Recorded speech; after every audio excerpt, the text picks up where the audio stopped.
Les indices américains terminent en ordre dispersé. Wall Street reste miné par les inquiétudes.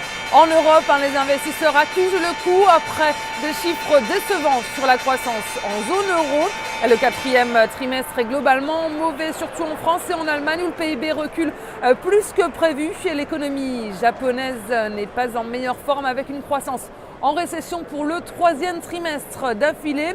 Et ces chiffres mettent de côté une bonne nouvelle sur le front macroéconomique avec le recul le plus fort que prévu des nouvelles inscriptions hebdomadaires au chômage aux États-Unis. Et les pertes sur la côte américaine sont tout de même limitées grâce à l'annonce de fusion-acquisition d'importantes. Le titre de Ketchup Heinz a bondi ce matin à l'ouverture de 20%.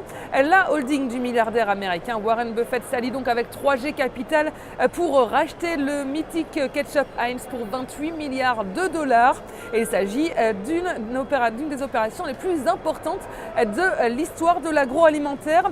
Et la deuxième annonce d'importance concerne la fusion entre les compagnies aériennes American Airlines en faillite et US Airways. Et cela devrait donner naissance au premier transporteur américain.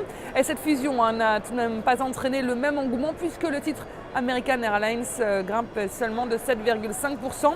À noter parmi les autres valeurs, General Motors perd du terrain. Le constructeur automobile américain a encore été plombé par les pertes en Europe l'an dernier. Et puis le producteur américain de boissons et de snacks PepsiCo avançait d'1,12%. Et son bénéfice en hausse sur le quatrième trimestre a été plutôt bien accueilli par les investisseurs. Et un œil sur les devises pour terminer. On voit que l'annonce de la baisse de la croissance en zone euro pèse évidemment sur la monnaie unique qui s'est changée à un peu plus d'1,33 $.